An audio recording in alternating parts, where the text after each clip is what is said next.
Welcome back to Summary Central. Today, we are exploring one of the most mentally disruptive self-development books ever written. The Courage to Be Disliked is not just a guide to confidence. It is a psychological reset button that challenges everything you think you know about happiness, identity, and why you feel stuck. The entire book unfolds as a debate between a frustrated young man and a calm philosopher who delivers one uncomfortable truth after another. And as the young man's beliefs get torn apart, so do ours. Part 1. The philosopher begins with a shocking claim. Your life is not determined by your past. Not your childhood, not your trauma, not your embarrassing memories, and definitely not the people who told you what you could or could not become. According to Adlerian psychology, you do not act because of your past. You act because of the purpose your behavior serves today. That means people often use their past as a justification for avoiding fear, discomfort, or responsibility in the present. This is not about dismissing pain. It is about refusing to let pain become your life script. The young man pushes back immediately. He insists that his failures and insecurities come directly from past wounds. But the philosopher explains that people often choose an interpretation of the past that protects them from facing difficult changes. If you tell yourself you cannot be confident because you were bullied, then you never have to attempt confidence. If you tell yourself you cannot open up because you were betrayed, then you never have to risk vulnerability. The story becomes a shield, a comfortable explanation. This leads to the first major lesson. You are not controlled by what happened to you. You are controlled by the meaning you assign to what happened. And that meaning can be rewritten at any moment. The philosopher calls this the moment you reclaim authorship of your identity. Not the identity shaped by fear or habits, but the one shaped by intention. And this is where the young man becomes uncomfortable. Because if your past is not the reason you are stuck, then the responsibility shifts back to you. The philosopher then introduces one of the book's central ideas. People live inside the story they believe about themselves. A shy person says they are shy because of their upbringing. The philosopher disagrees. They behave shyly because it serves the present goal of avoiding rejection. A person who says they cannot change is often protecting themselves from the responsibility of trying. The next major theme appears when the young man asks why it feels so hard to simply stop caring about judgment. The philosopher explains that people live in a prison created by the need for approval. They act like their worth depends on how others respond. They tailor their personality to avoid rejection. They bend their preferences to avoid conflict. He calls this living as if the opinions of others are your master. And he insists that freedom requires the courage to be disliked. Not because you want conflict, but because you are willing to live truthfully even when truth is not universally adored. This idea expands into one of the most impactful concepts in the book. The separation of tasks. The philosopher says that every time you feel stress, insecurity, or conflict, you should ask one question. Whose task is this? If it is your task, handle it. If it is someone else's task, step away. Your task includes your actions, your judgments, your choices. What is not your task is how people feel about those choices, their reactions, their approval, their interpretations. The philosopher says most of life's suffering comes from trying to manage tasks that do not belong to you. You try to control what people think of you. You try to shape how people react. You try to imagine their expectations and contort yourself to meet them. This is the prison that kills authenticity. The young man reacts sharply. He fears that if you stop caring about what others think, relationships will fall apart. But the philosopher says the opposite is true. Real relationships are built on equality and respect, not pressure and control. When you stop performing for approval, you stop manipulating people with niceness or avoidance. You begin showing up honestly. An honest contribution creates stronger bonds than fear-based harmony ever could. The philosopher then introduces a difficult truth. Much of what people call kindness is actually fear. Fear of confrontation, fear of being disliked, fear of making someone uncomfortable. This fear-driven kindness is not genuine. It is a strategy for safety. The philosopher warns that if you build your identity around being the person everyone likes, you will eventually lose the person you actually are. Approval becomes a currency, and you spend your entire life chasing it. This transitions into Adler's bold claim that all problems are interpersonal problems, meaning every fear, insecurity, and emotional struggle connects somehow to your imagined relationship with others. You fear embarrassment because you imagine judgment. You fear failure because you imagine disappointment. You fear trying because you imagine ridicule. The philosopher explains that when you stop viewing life as an approval contest, a massive amount of suffering dissolves instantly. But the book does not stop at emotional ideas. It challenges the structure of personality itself. The philosopher argues that personality is not fixed. People behave differently based on goals, not permanent traits. This means identity is fluid. A person who is shy at work might be bold with friends. A person who is anxious in groups might be calm with children. These shifts reveal that personality is chosen according to purpose, which also means you can choose new patterns intentionally instead of unconsciously. The philosopher goes even further, challenging the young man's insistence that trauma dictates destiny.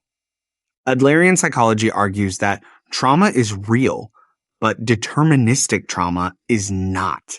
Two people can experience similar events and respond in entirely different ways. That difference is shaped by interpretation and goal orientation, not by the events alone. The philosopher's message is not to dismiss suffering.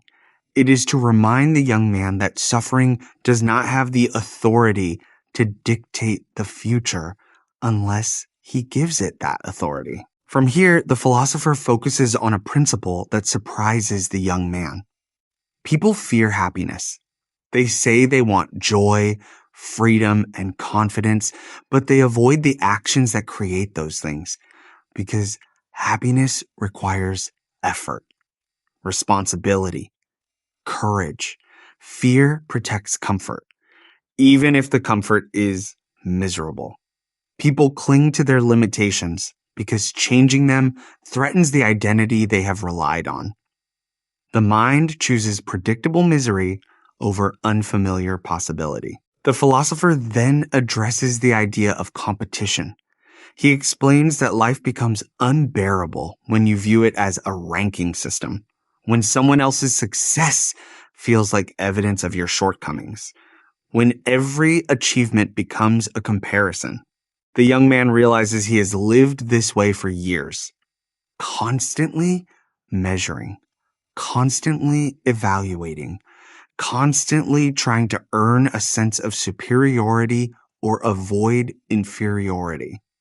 The philosopher says happiness becomes possible only when you exit the hierarchy completely, when you stop trying to climb above or escape below and instead stand beside others as equals. Part 2. The philosopher now turns to one of the most important ideas in the entire book, the willingness to be ordinary. He explains that the desire to be special is often a quieter form of inferiority. When people feel insecure, they cling to the idea that they must stand out to matter. They push themselves to be exceptional, not out of passion, but out of fear that being equal means being invisible. The philosopher argues that this obsession destroys peace. When you accept that it is okay to be ordinary, you no longer tie your worth to achievements or comparisons. You can focus on meaning rather than status. The young man resists this fiercely. Like many people, he believes that being ordinary equals failure. But the philosopher dismantles this belief. He explains that striving for superiority is what creates inferiority. When you stop comparing, the need to be exceptional dissolves. You stop chasing external validation and begin pursuing internal fulfillment. You stop trying to impress people and start trying to contribute. This shift liberates you from the exhausting cycle of performance. This naturally leads into Adler's idea of community feeling.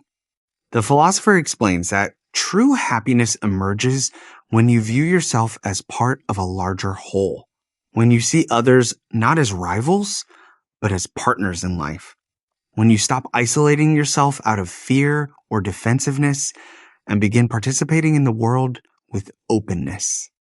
Community feeling is not about popularity. It is about recognizing shared humanity.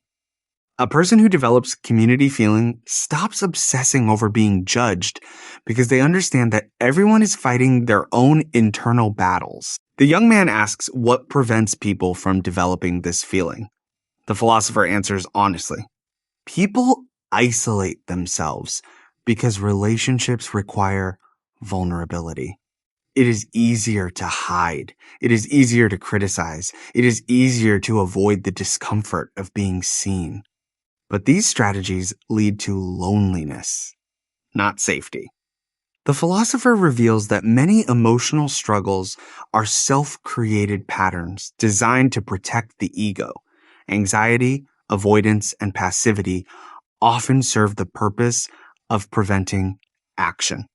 If you claim you cannot do something because you are anxious, you never have to try. You never have to risk failure. The problem becomes a shield disguised as suffering. The philosopher emphasizes that this does not mean people fake their struggles. It means struggles often function as protection. And when you understand the purpose behind your behavior, you gain the power to change it. You can choose courage instead of habit. You can choose responsibility instead of excuses. Growth begins when you acknowledge the purpose your limitations have been serving. The conversation then moves into the heart of Adlerian action. The philosopher explains that change does not happen through thinking. It happens through doing. If you want confidence, act confidently. If you want connection, act with openness. If you want freedom, act independently. Behavior shapes identity, not the other way around. People often wait to feel different before acting differently. But the philosopher insists the opposite is true. Action creates emotion. Action creates identity. Action creates transformation. The young man argues that this sounds too simple. The philosopher responds that simple does not mean easy. Acting courageously when you are afraid is hard, but it is the only path forward. Every time you act based on fear, you reinforce the prison. Every time you act based on values, even through fear, you reinforce freedom. Courage is a muscle. It strengthens through use. Next, the philosopher revisits the separation of tasks. He explains that nearly every interpersonal conflict comes from confusing your tasks with someone else's. When you try to control how others feel, react, or interpret your choices, you suffer. When you let others control your decisions or emotions, you suffer. Healthy boundaries are not about detachment. They are about respecting autonomy on both sides. Support is welcome. Control is not. The young man begins to realize how much of his stress came from trying to manage what others thought. Every decision was filtered through imagined opinions. The philosopher points out that this mindset creates a life that is reactive instead of intentional. You stop living your values and start living inside a performance. You become an actor in a script you never wrote, and that script always leads to frustration. This transitions into one of the book's most hopeful messages. The world is not a hostile place unless you interpret it that way. When you approach life through a lens of fear, comparison, and self-protection, everything feels threatening. When you approach it through contribution and equality, the world feels open and filled with possibility. The philosopher explains that the young man has not been fighting the world. He has been fighting his own assumptions about it. Change the assumptions, and the experience changes with it. The conversation then reaches the 3 life tasks: work, friendship, and love. The philosopher explains that each task becomes overwhelming when driven by fear or approval. Work becomes a place to earn status. Friendship becomes a place to avoid rejection. Love becomes a place to demand security.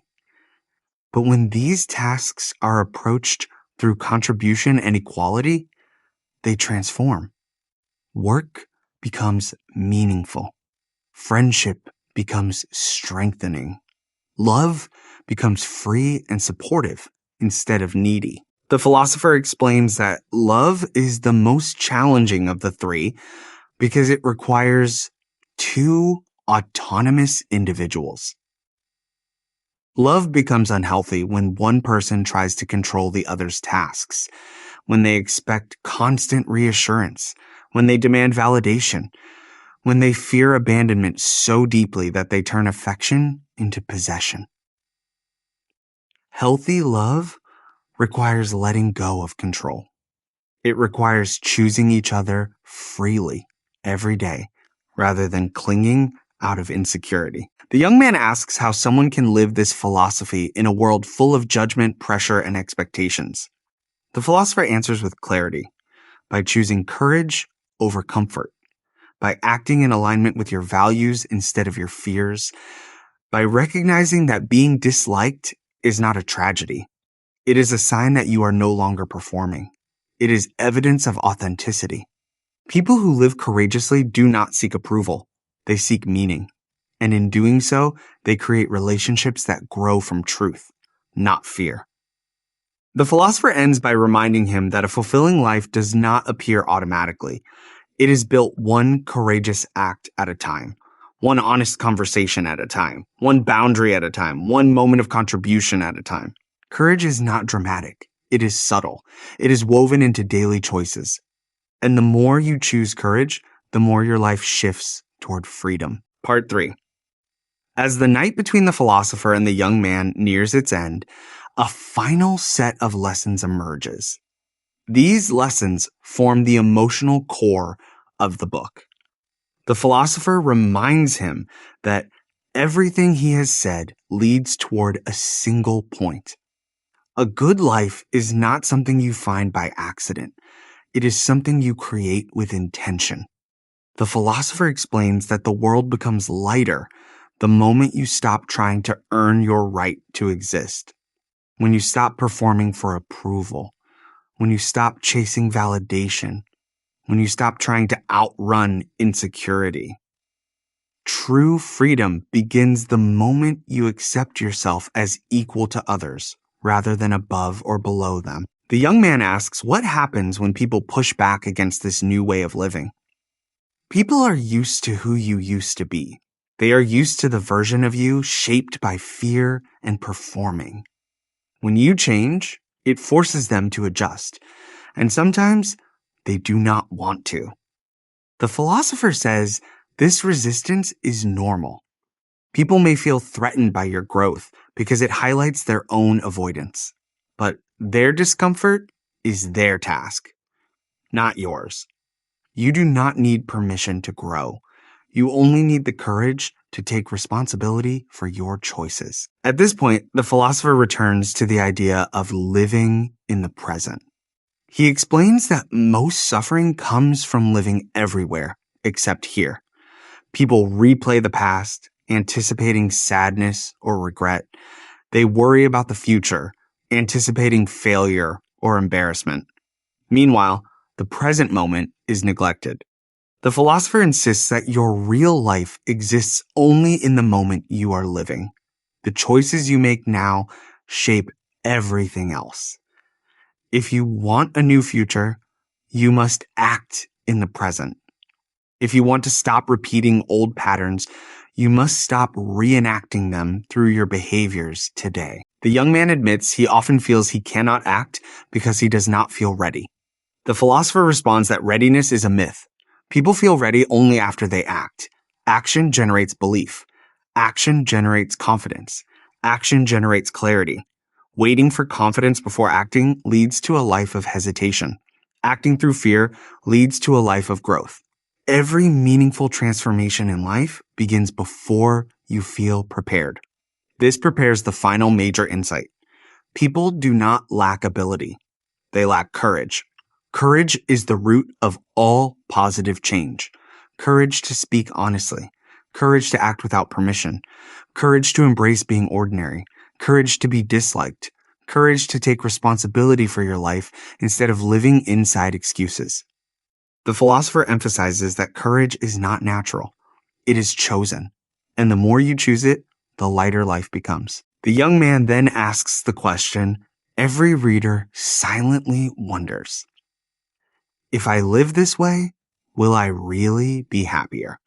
The philosopher answers calmly.